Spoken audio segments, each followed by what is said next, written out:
Maraba da zuwa tashar Action Hausa TV. Mai kawo muku labarai daga masana'antar Kannywood mai shirya fina-finai da harshen Hausa.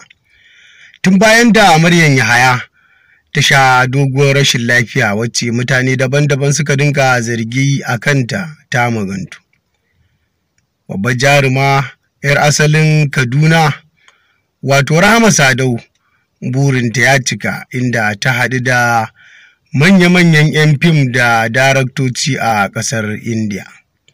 Ali Nuhu dai burinsa bai cika ba, kasancewar ya cika al'amarin ya gagari kundila.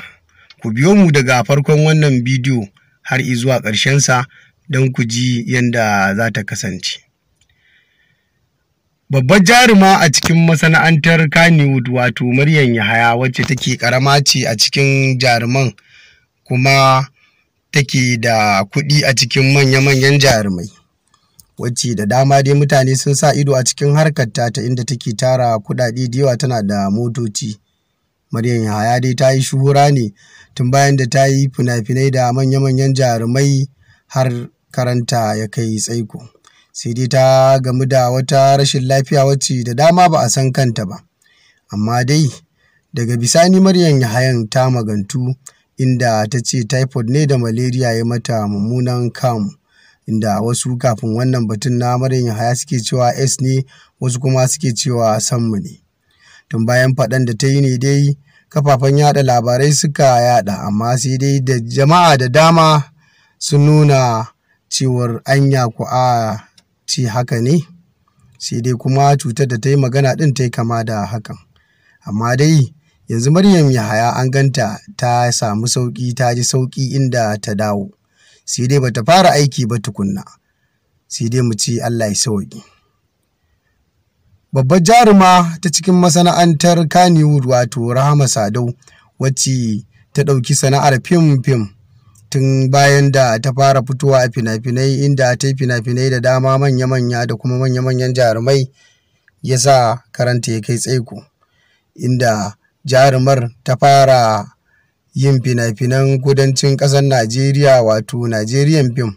Daga bisani dai jarumar yanzu ta tsallaka inda ta ji ta haɗu da manya-manyan jarumai na ƙasar India, wato inda za a yi wani gagarumin fim da ita wato Ku da Hafiz. Bayan an yi na ɗaya, yanzu kuma ake shirin ɗaukan na biyu. A cikin shirin ɗaukan na biyun ne dai inda aka ganta da manya-manyan jaruman da kuma daraktoci da masu taimaka musu, inda aka ga Rahama Sadau ɗin an sa mata abin ɗaukan magana a jikin wandonta kuma ta riƙe kyanwa, inda Rahama Sadau ɗin ta rinka hotuna da manya-manyan jaruman, wanda a baya hakan ba a taɓa gani ba da wani ɗan Kannywood wanda yake Bahaushe.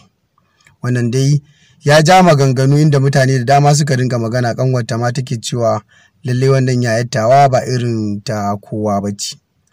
Sai dai shi kuma babban jarumi na masana'antar Kannywood ɗin wanda aka fi kiransa da sarki wato Ali Nuhu, shi ya sha zuwa Indiya don ya haɗu da manya-manya irin su Shah Rukh Khan, haƙonsa bai cimma ruwa ba, inda so da yawa dai idan ya je sai ka ga ba su samu ganawa ba har Ali Nuhu ya dawo gida, har ma ta sa dai Ali Nuhu yanzu dai ya janye wannan batun nasa. Sai dai ba a sani ba ko da ya ga Rahama Sadau ta cimma burinta, ko shi ma zai fito ya ci gaba da jarrabawa, ko zai sami damar da zai gana da Shah Rukh Khan ɗin.